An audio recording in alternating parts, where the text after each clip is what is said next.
So if you have read a second ARC report, fourth report, I have shared it in the group as well, right?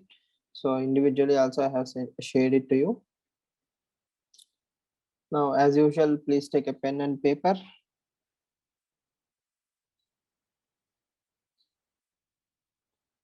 And try to answer the first question.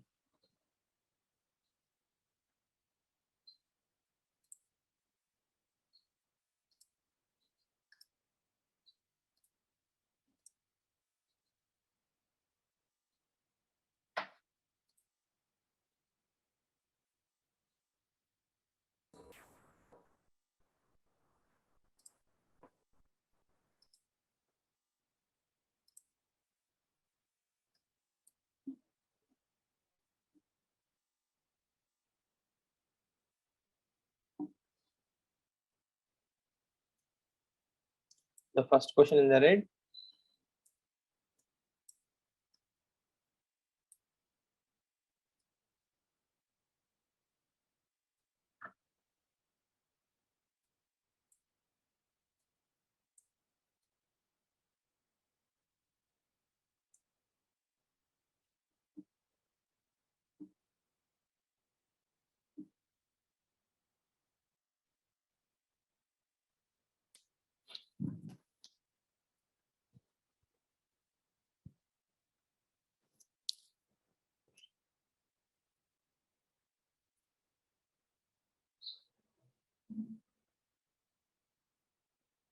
It is often said that poverty leads to corruption. However, there is no dearth of instances where affluent and powerful indulge in corruption.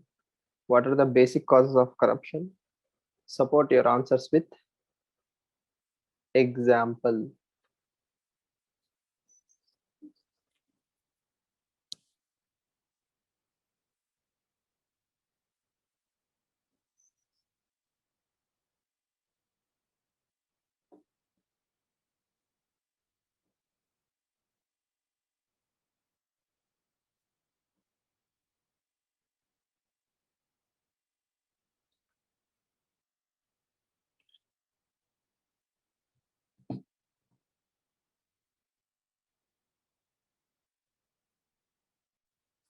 Do you agree with the first line? Poverty leads to corruption. If yes, fine. If no, that is one more thing.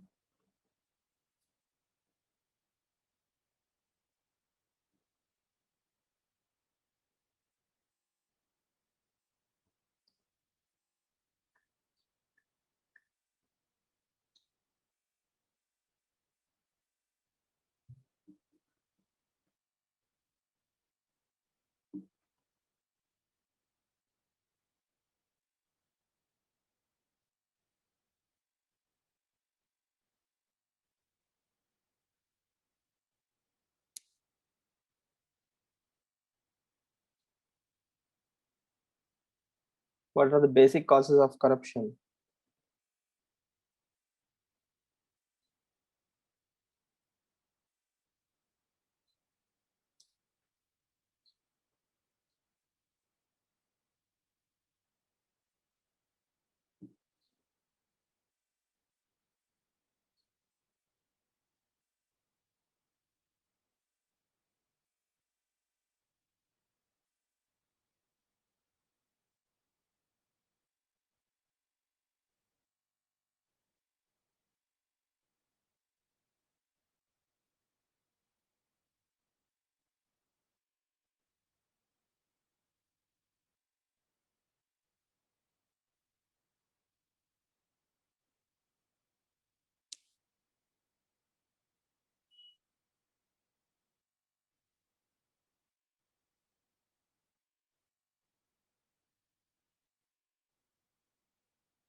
Poverty directly may not lead to corruption, but the asymmetry of resource usage may increase the chances of people into corruption. But that is what the next line says, right? It is exactly the reason why the powerful, the rich and powerful who have access to all these things are also indulging in the corruption. . . . . . . . . . . . . . . . . . . . . . . . . . . . . . . . . . . . . . . . . . . . . . . . . . . . . . . . . . . . . . . . . . . . . . . . . . . . . . . . . . . . .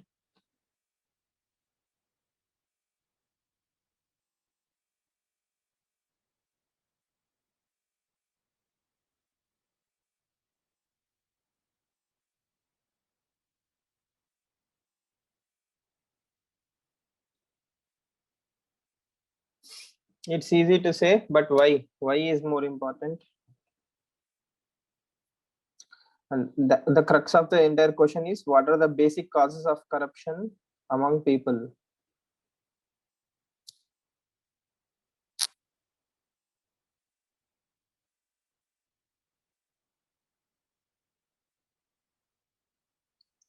Yes, if you have written an answer in bullet points or something, you can let me know, or else you can unmute and say some basic terms like what are the basic causes.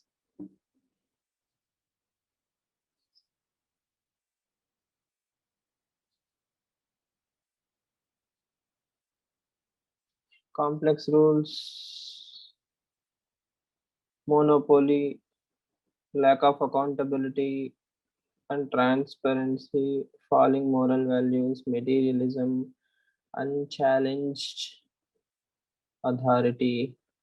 Okay. So cause of complex rules, we will totally agree with that. There is a lot of discretion. Monopoly, I don't like very few. Okay, government services are considered monopoly in a way. Okay, lack of accountability, falling moral values. Okay, interesting.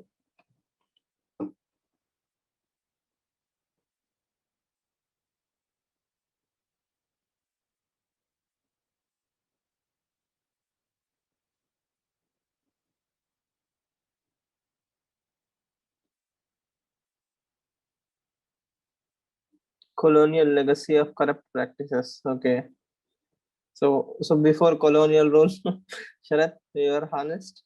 Okay, now see, good. What are the basic causes of corruption?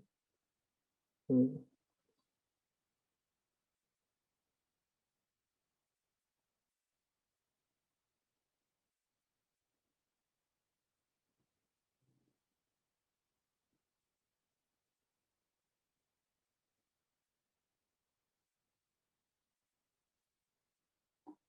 Right. So all good points. So simply put, now we'll go back to this particular document, right? Before that, you need to bring all the things we have learned till now. That is, what are the determinants of ethics? Need for priority services is one cause of corruption. Okay.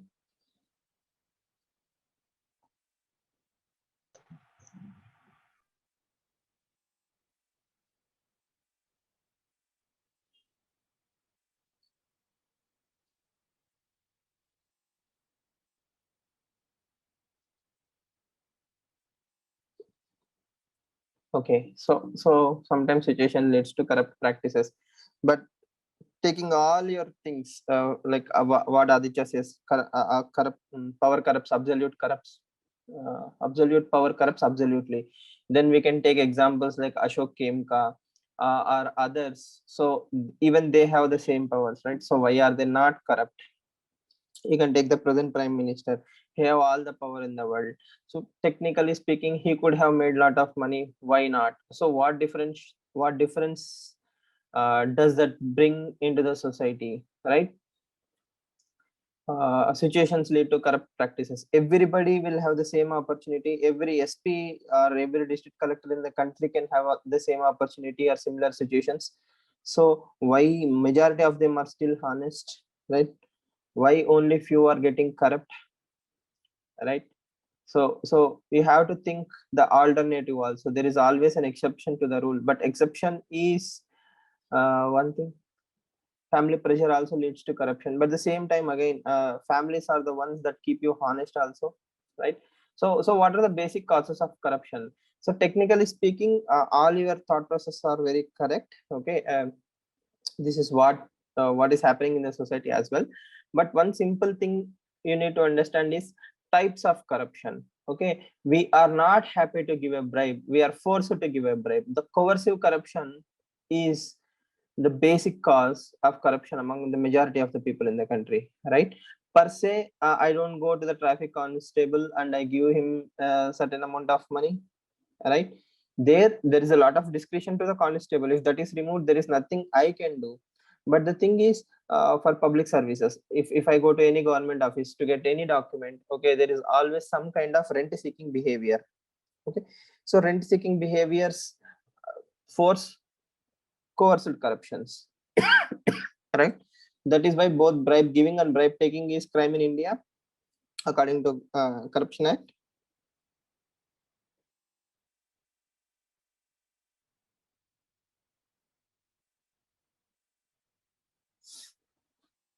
Okay, now what are the basic causes of corruption? Now you basically can bring in all these things: personal level, society level, legal level. Personal level, what are the things that make you corrupt? Okay, like Hari Krishna mentioned, family pressure, or get rich quick uh, planning, or the failing moral standards within the family itself, right? At society level,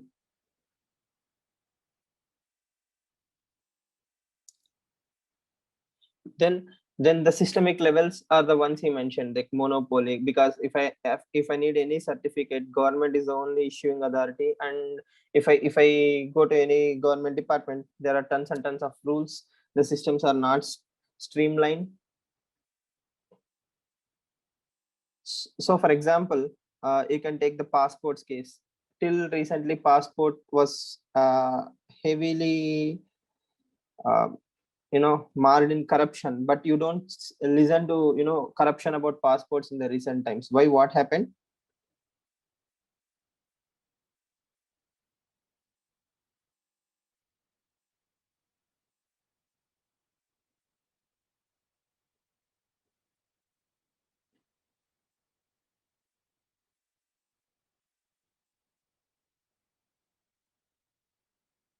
Yes, technology has been introduced, and with the introduction of technology, discretion has been removed. Basically everything is uh, made accountable, right?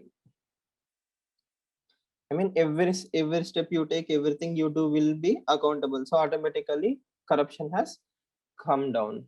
Okay, so the rest of the four questions are also related to corruption. The 2019 question is very interesting. Non-performance of duty by a public servant is a form of corruption. Do you agree with this view? One has to agree, right? Because commissions and omissions are the most important things that a civil servant or a public servant can do.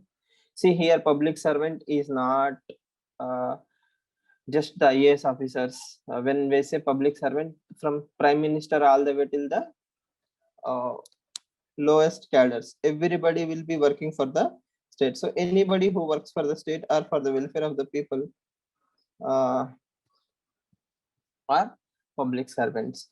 So now, if I'm not doing a duty, that is also a form of corruption, right? And it's one of the most dangerous versions of the corruptions, in my opinion.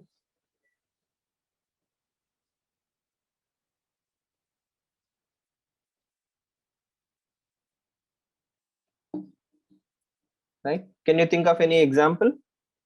Omissions.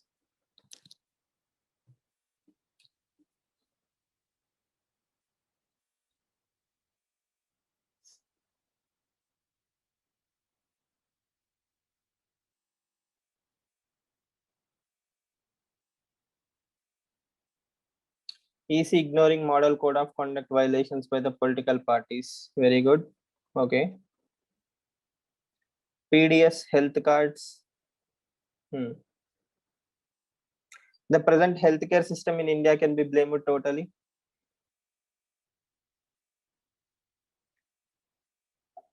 That is all, that he's his duty, right? He's doing his duty by not doing his duty. So I don't consider that as an example, Sharath.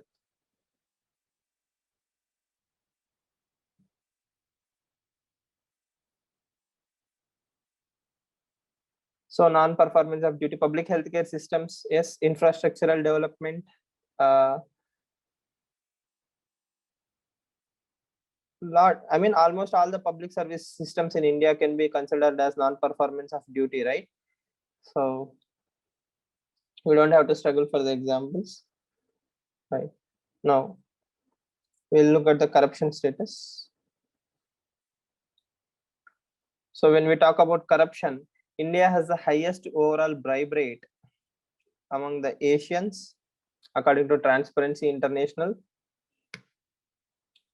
And as I mentioned, coercive bribe is the topmost form of bribe. 50% of those involved in bribery are asked to give a bribe. Okay.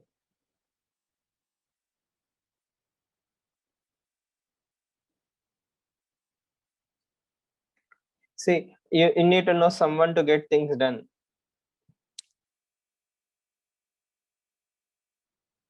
That is the unfortunate situation. So that is why we develop the political connections or any other form of connection. And that is why criminalization of politics is flourishing. That is what we have discussed the other day, right? So ARC report also mentions the same thing. It's irony that those who are supposed to be arrested by the system befriend the system to get more things done. If I'm a minister, I can help more people on a personal level so that I will get even more powerful. So it's irony of many levels.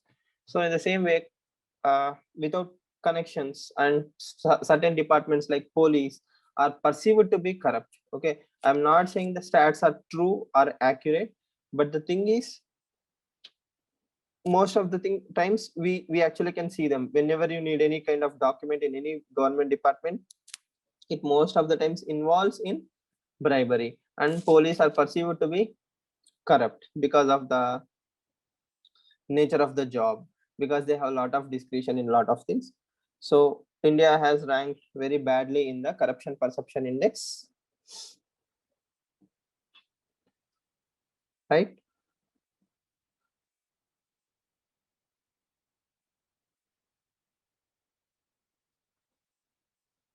That is one major thing you need to know. See, there are certain topics in ethics where you need to bring in a lot of data to substantiate your points. So corruption is one such thing, because uh, no matter how well you argue, without empirical data, you are not going to convince the examiner that we are corrupt. We actually have to accept that we are corrupt and then bring in various dimensions. For example, we have Lokpal and Lokayukta. India Against Corruption was done by Arvind Kejriwal, Anna Hazare, and all these people, right? So that led to formation of Aam Aadmi Party. But also Lokpal and Lokayukta Act has been enabled. But still, government did not appoint Lokpal for 6 years or so. Only when Supreme Court forced the government, Lokpal was appointed. So do we actually need a Lokpal? Do we need an ombudsman to take care of the system? What about CVC? Right? So there are multiple themes within this particular topic.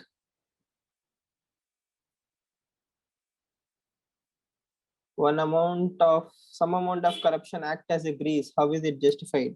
Yes, so that is what Kaushik Basu mentioned, right? Corruption smoothens the system, but the incentive should be in a better way. For example, the perks to the public servants to be increased, their life should be made easier. There are other ways to incentivize a public servant rather than by corrupt practices. Okay, no, don't worry, we will discuss that.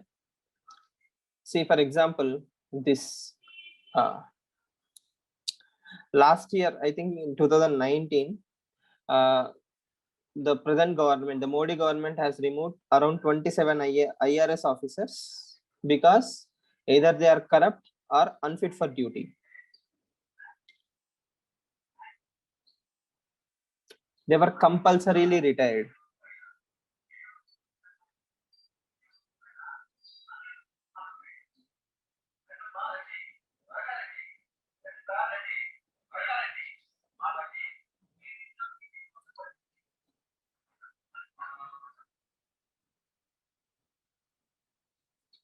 So Article 311 protects the government employees from ad hoc removal.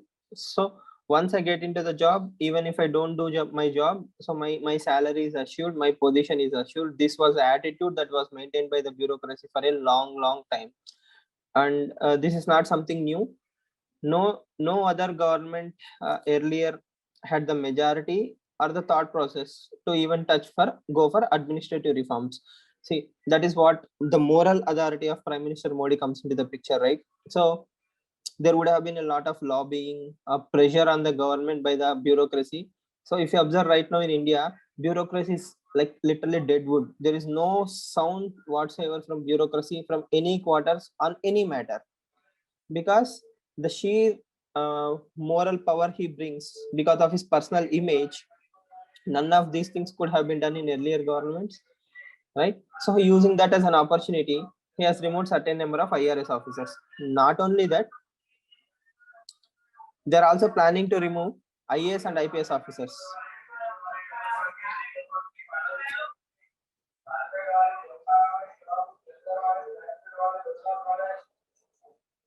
Sorry. Yeah. So they are also planning to remove IAS and IPS officers. So they asked all the ministers to update on a regular basis the names of officers for premature retirement. So that is again a huge achievement, right? So why am I showing you these things? See, if there is a political will, if there is a political will on the government side, right? Existing rules are more than enough to punish the dishonest and protect the system itself. Deadwood means sometimes they may not be corrupt. Let's say I got into IRS. I got an opportunity in some software company or some foreign company or abroad. I went away without resigning. For 3 or 4 years, I'm not updating the government of India where I am. I'm still continuing in my post or not, etc., etc.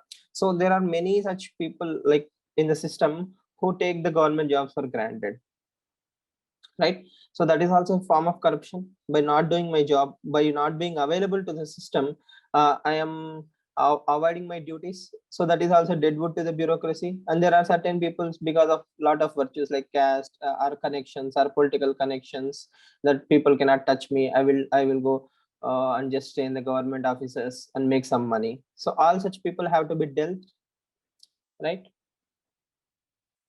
So recently, Election Commission of India suspended a IAS officer, and see the statement made by the Election Commission. Shall be placed under immediate suspension for his misconduct with district officials. Okay, misuse of official position and indulging in behavior unbecoming of an observer. So that's a very subjective term, right? Right. Next. Using the same rule or the same system we have discussed above, Ministry of Home Affairs has suspended retired three IPS officers in Uttar Pradesh. Okay, see the statement given by them: premature retirement in public interest. After their services were not found to be unsuitable to continue working as a public servant. So this is exact statement given by the Ministry of Home Affairs. Unsuitable to continue working as a public servant. That's huge statement. Now, the good thing is the present government is willing to remove the deadwood from the bureaucracy. The bad news is it can be misused, or it appears like it can be misused. If you one of the officers who was forced to retire is Mr. Thakur. So there is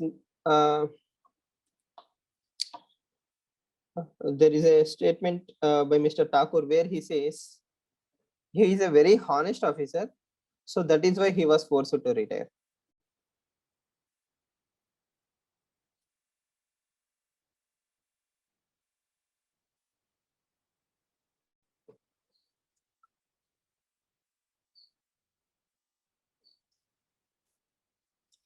Right. So how do we protect that? How do we draw a line? What is an objective criteria to tell who is a honest officer, who is not a honest officer? How do we protect the honest? See, this is where the role of ministers come into the picture, right? If the minister is corrupt, if the minister is giving into the whims and fancies of fellow corrupt people, probably a honest officer can be removed from the department. At the same time, he can be a sour grape also, right? Just because he was forced to retire, he's blaming the government so that his image will be protected.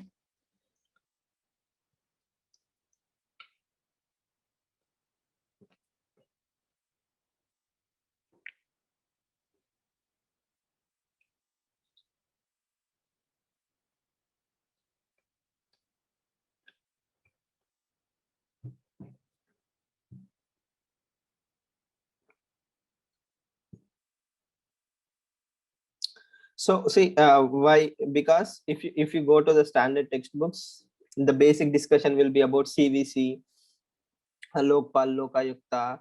We have CBI, we have code of conduct, we have code of ethics. So all those are in theory, right? So this rule is there from 1972.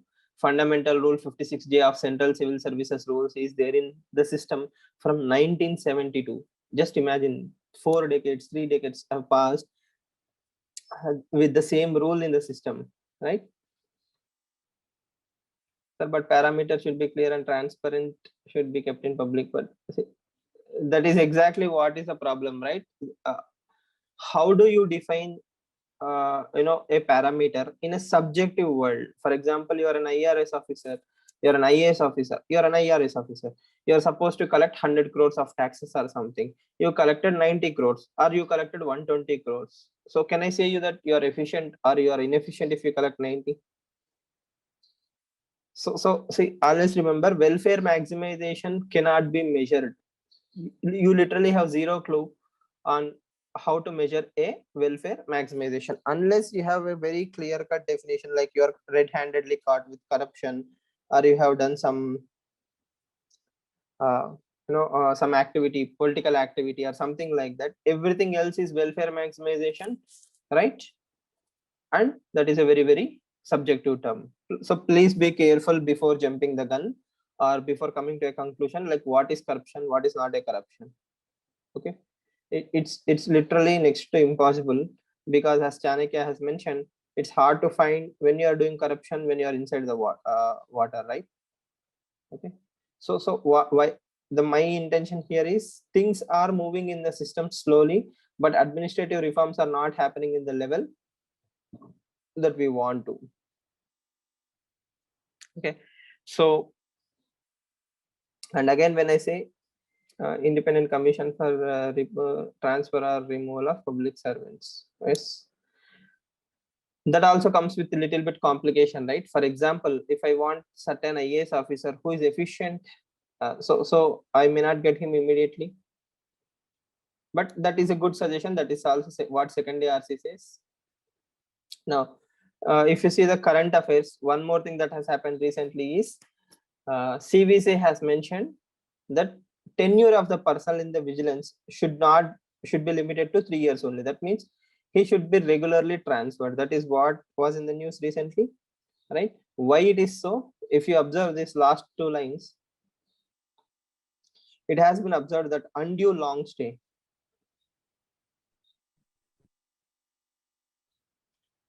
It has been observed that undue long stay of an official in a sensitive post has the potential of developing vested interests, apart from giving rise to unnecessary complaints and allegations. So by merely spending a lot of time in a certain area, you make friends with people who you are supposed to keep an eye on, and that is also very risky. So that is a very high ethical standard to set, right? I might go soft, I may not go very objectively in a particular person because I know that particular officer from the last 3 years. Now suddenly someone is coming and saying he took a bribe. On a personal level, I know him very nicely, and it is going to uh, you know uh, affect my judgment. Probably I may not be objectively evaluating his case. So that can happen within 1 month also, right? Even 1 month later, I can develop soft feelings towards him. I know he's a honest officer, I have a good opinion about him. So that is a very difficult standard to work on. Next, one more thing that CVC is doing is it has asked all the central organization to decide on the corruption complaints against employees within 3 months. This is also a move that was announced less than 1 week ago by the Central Vigilance Commission, right? Whenever there is an allegation of corruption against a person, by not inquiring that commission or not inquiring that case immediately also leads to a lot of problems. Sometimes honest officials are being blamed, right? There is a malified case against a honest officer just to tarnish his reputation. By keeping that case open for a long time, I'm hampering his retirement, his promotion prospects, right? And there is always a pending case in your file, so which may not look good for you, for the higher officials. So there are a lot of reasons why CVC has asked all the central government organization to decide on corruption complaints. Now, how do we link it to the questions we have seen?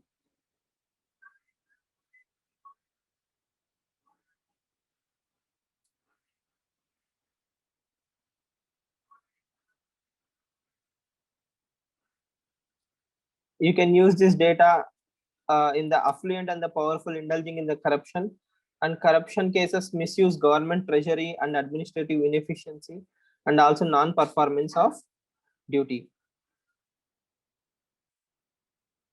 In all these places, as a way forward, you can start using this data.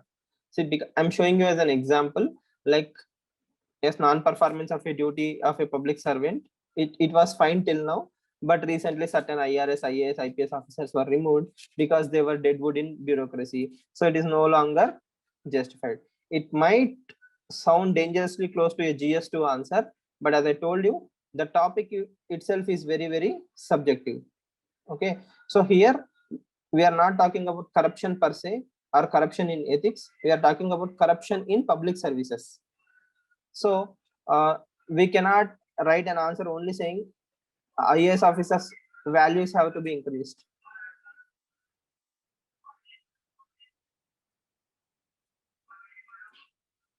Right, you get the point, right? What I'm trying to convey to you. We are not only talking about ethics per se, we are talking about ethics of public servants. So here you have to write the virtue ethics and the legal system, because only the legal system, the code of conducts that we create, or the frameworks we create an atmosphere for a honest officer to thrive, and a dishonest officer to be very scary to even think about corruption.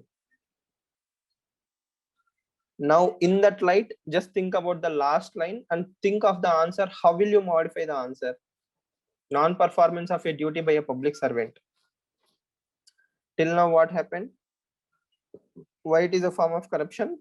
What can be the way forward?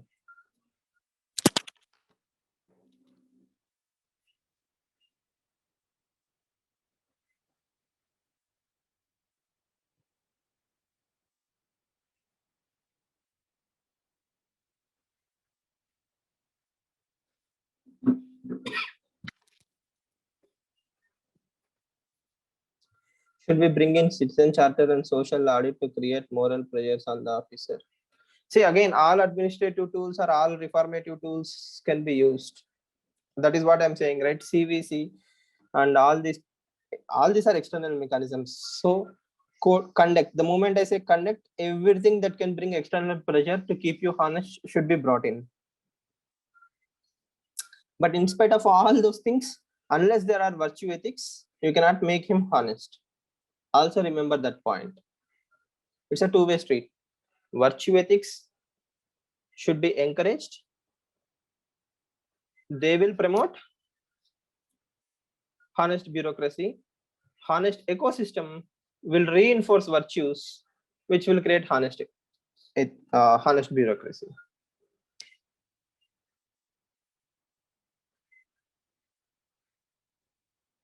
Are we clear? See, again, you have to go back to the first few chapters, determinants of ethics. If there is no external mechanism, will I still be honest? Honest IAS officers don't need code of ethics. Comment.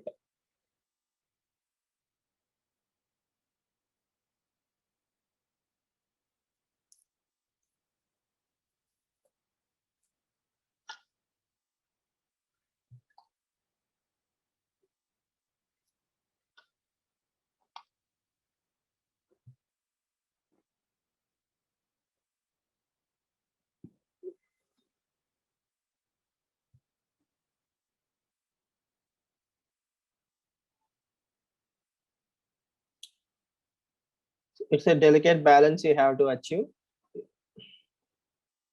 Right.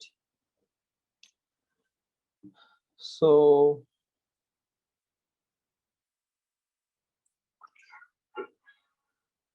we will see the code of conduct of Indian Medical Association, just for understanding sake. Honest officers would be indifferent to the code. No, Hare Krishna, honest officers actually need the code. There are certain things which an IAS officer is not allowed to do, right? So honest officers will take protection under the code. That is also one thing they can do, right? So citing that, they will protect the external pressures.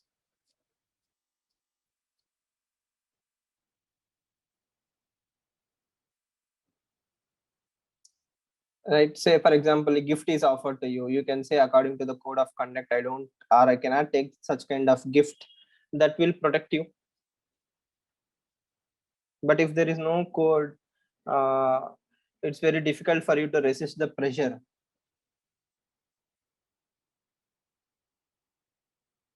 To keep people honest with eroding values, as said, one is forced to pursue corruption, so the rules must stop the people from indulging in it. Yes. It would bring in objectivity, right, sir?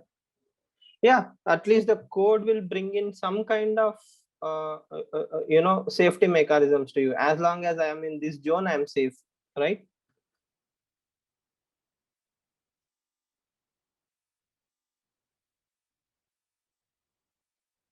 Yes. See, we will look at the Indian Medical Association Code of Conduct for understanding sake. We will see uh, how it will protect the doctors. From there onwards we can extend it to the bureaucracy, right? So first of all, they have to adhere to the Medical Council Act rules. So that is given.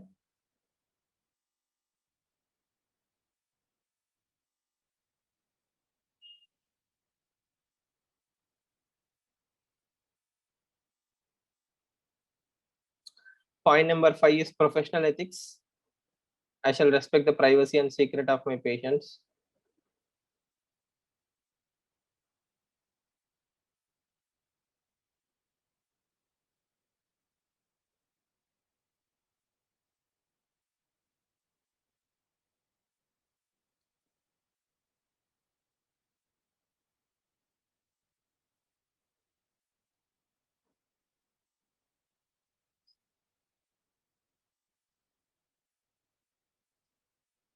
Point number 9 is interesting.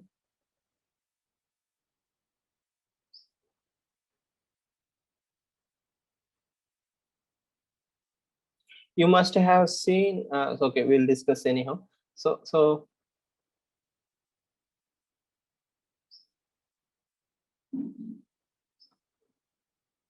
14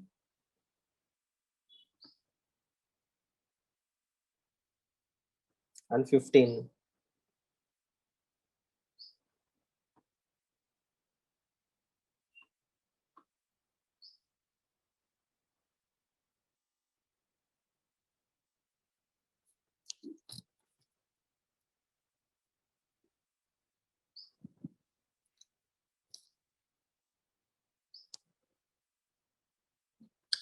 Point number 8.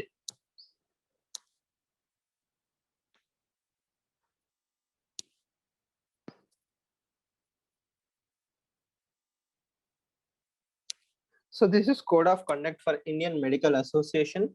Okay, please remember Indian Medical Association is a professional body. So what we are venturing into is professional ethics and their code of conduct. So as you can clearly see, they have touched macro dimension from not indulging into the sex selection operations to, to upholding the values of fundamental rights, and also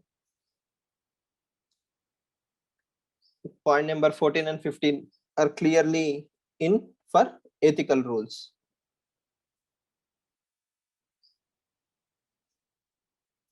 So what happens if 14 is not followed?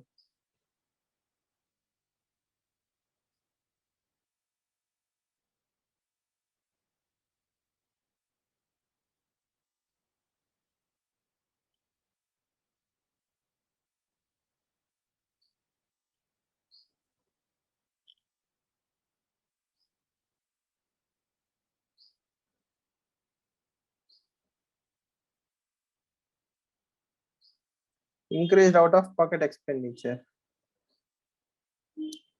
Okay, that's one way to look at it. At the same time, see, sometimes what happens is I'm recommending a certain brand of medicine instead of a generic medicine. That is why the Ministry of Health asked all the doctors to write generic formula and not the brands. If you remember, it's not nepotism. It's like nexus. It's a corrupt nexus, right? That particular company will give me a car or something. I will write the brand of that particular medicine. So that is where the discussion about writing medicals in the terms of generic formula rather than the brand names. For example, instead of saying paracetamol, we say Saradan, right? So the same medicine is available in different companies in same combinations, but the moment I prescribe one company, it is like a promotion to that particular company. And say, for example, a heart patient is there at the age of 40, he developed some heart ailment. For the rest of his life, he will be buying the same brand of medicine. So I have given a 40-year or 20-year customer to that particular company, so that's a huge amount of revenue. So that is unethical practices. So if you know this, actually pharma companies send doctors to foreign trips, give cars, lot of things. The more brand you have, the more the higher the specialization, the costlier the medicine, the more perks you actually receive, right? See, there is nothing harmful there. You are not recommending substantial medicine, right? Definitely you are giving standardized medicine, but at the same time, by recommending a particular brand, you are not adhering to your code of conduct. So remember, it's most of the things, if you observe, I shall not. So code of conducts are mostly in negative tone. They tell you what not to do, right? They are not code of ethics. Remember, code of conduct is different from code of ethics. And let's say if you are violating code of conduct, there can be some action or punishment towards you. But if you violate code of ethics, it's very hard. For example, irony, most hospitals have their own pharmacy, and even if I write a generic medicine, I can still sell, okay, this is a brand that is available. So as long as you don't have that virtue ethics, okay, it's very hard to say, there is some form of corruption there. How can I prove that, you only had deliberately kept one brand of medicine and you recommended the same combination? And how can I keep an eye on you 24/7? There are lakhs and lakhs of hospitals and lakhs of pharmacies. Again, we have to go for a digitization. Everything has to be made into online. So it's a lot of forced mechanism, right? It's not standardized mechanism. So you understand, right? I'm just showing you this Indian Medical Association, not to criticize the doctors, but I'm telling you code of conducts are mostly in negative tone. They tell you what not to do. Code of ethics is about higher standards, higher virtue standards. If you see eighth and ninth points, in a way, sometimes some doctors in some hospitals coerce you into getting some kind of treatments. For example, during the delivery, pregnancy, right? Instead of going for natural birth, some hospitals pressurize you to go for cesarean. So informed consent and informed refusal is my right as a patient.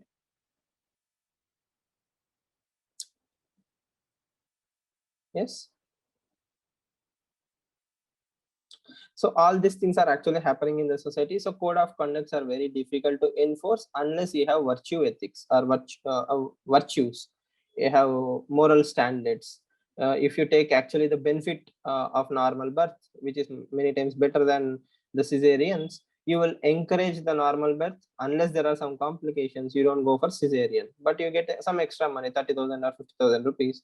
So you go for that, you create some atmosphere and you encourage such.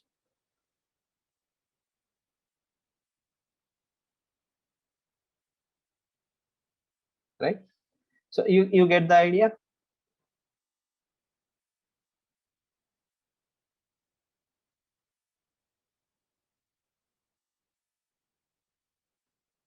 right?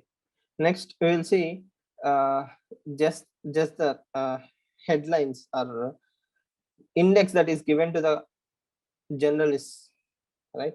Norms of journalistic conduct. Here again it is more about conduct. So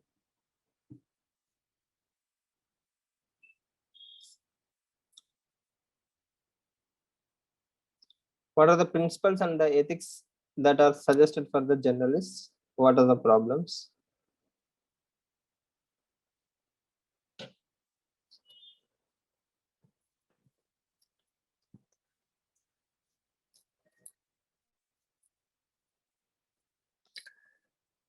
Tenth point, 11th point.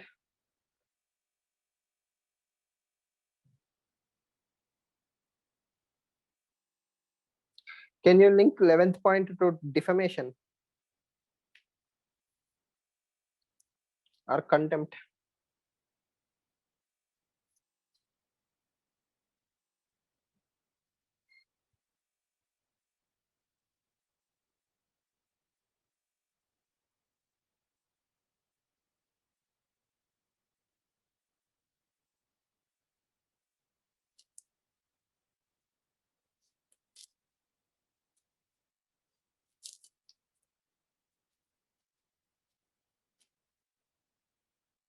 Breach of privilege, okay. Accurate reporting. చొమ్ దొరకలేదు, చూస్తా అన్నా. Vishwanath.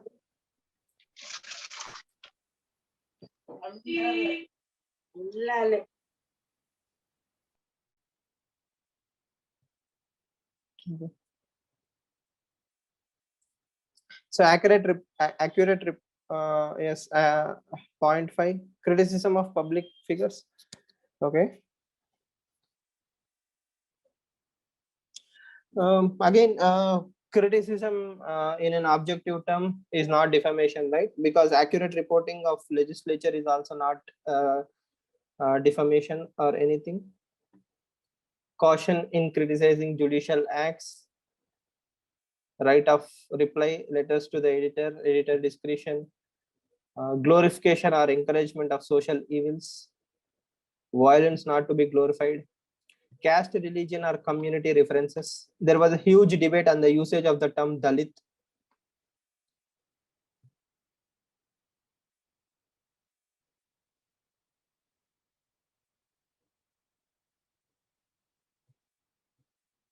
Investigative journalism, that is applied ethics.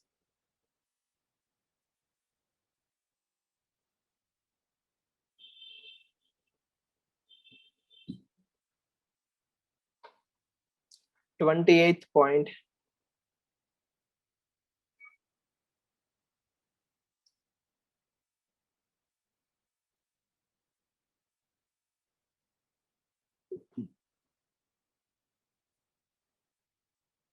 Thirty-sixth point. Say 28 and 36 are applied ethics, right? You see it on a daily basis. So just for understanding sake, right? This is the media ethics, astrological predictions. Okay, so that is also one thing we have to be very careful about. Recently, I have seen an astrological prediction which was very funny for me because I don't usually follow them. But one line they have mentioned is so and so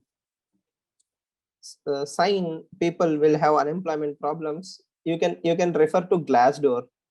Okay, so I don't know. Glassdoor is a company which is like Naukri.com. So they are using astrological predictions to encourage or commercialize, job seeking portals or job portals.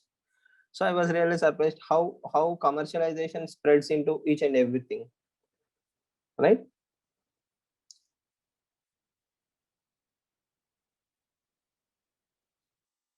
Now, why this? Because for media we can create something in the similar sorts.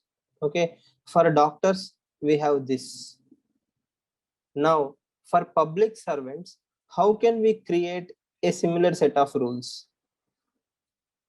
Because when it comes to All India Code of Conduct rules, okay, it's around 83 pages or something. All India Code of Conduct for IAS officers is a very difficult thing to establish.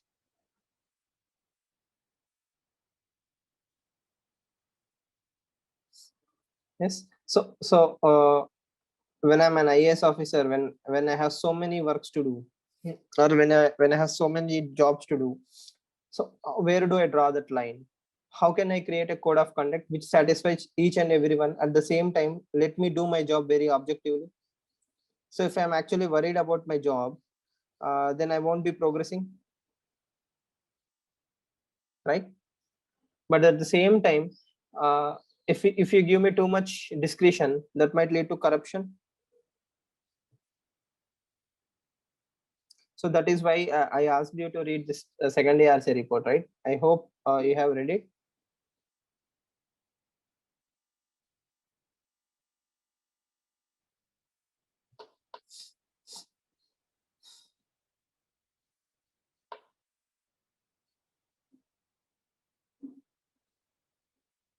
Isn't there anything, or is there anything that you didn't understand from this 40-page PDF or 45 pages? Can people work in the ambit of rules? Is it compulsory to have a little discretion? So that is what Weber says. Weberian bureaucracy actually takes away all the discretion.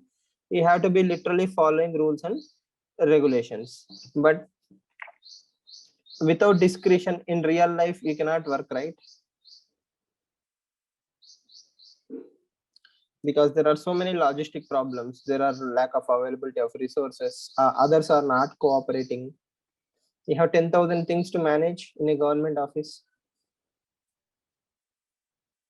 For example,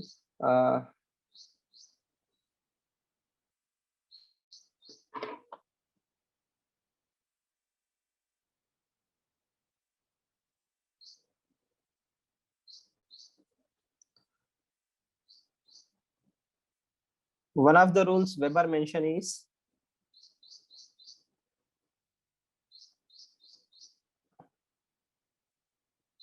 written communication. Each and everything mentioned by a minister, or each and everything that should be done in the system should be in the format of written communication. For example, if you need a file, you have to write it to your subordinate, then your subordinate will write to her subordinate, then the file will be sent to you through the same mechanism. This is hierarchy. So Weber says everything should be in the written format and in hierarchical format. This person cannot directly come and give you the required file. It has to go back to through the same channels. Let's say this person is occupied at the same time with some other work. Okay, work two of even a higher officer. So higher one, you are higher two, H3, H4. So that will collapse the entire system, or it will lead to unnecessary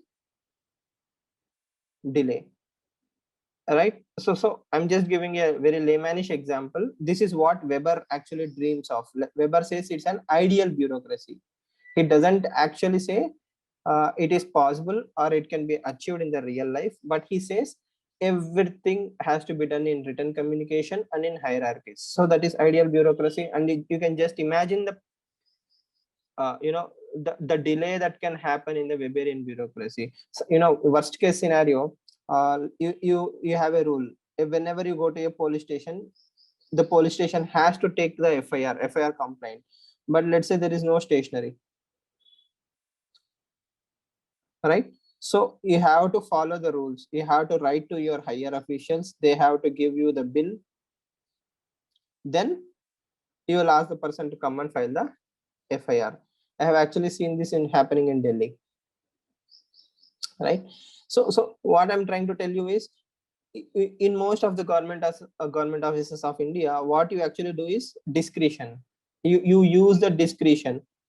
I will tell you a simple example. Tomorrow, when you get into the civil services, okay, you'll be going to a lot of government offices, government schools, colleges, etc.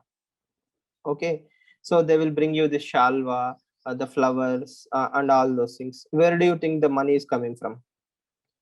First, they will purchase, with their own money. Okay, that is discretion, by the way. Then they will put the bills, probably inflated. That is the lowest level of corruption, right? SAR came, so flower arrangement, etc. 500 rupees. So he will add 300 more, and he will say 800,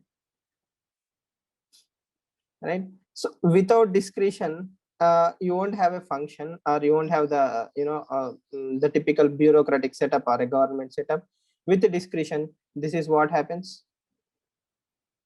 Now just think about an IAS officer who heads around 150 committees every year. Okay, and the amount of description and amount of fields that he's involved in. You will bring in the bankers, right?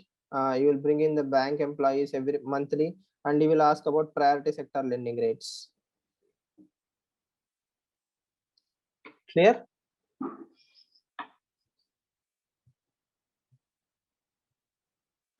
Any questions specifically from that particular PDF? It's a self-evident, right? I mean, I hope you have read it.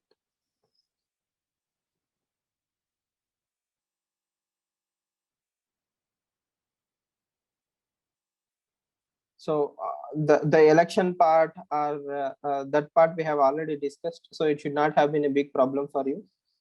The rest all is anyhow GS paper 2.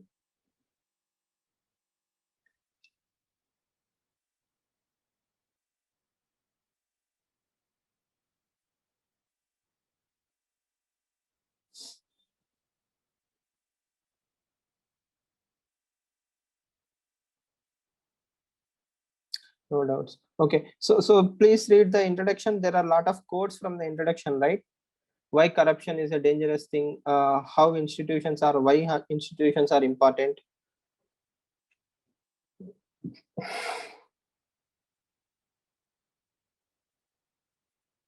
So do one thing then, you write an answer for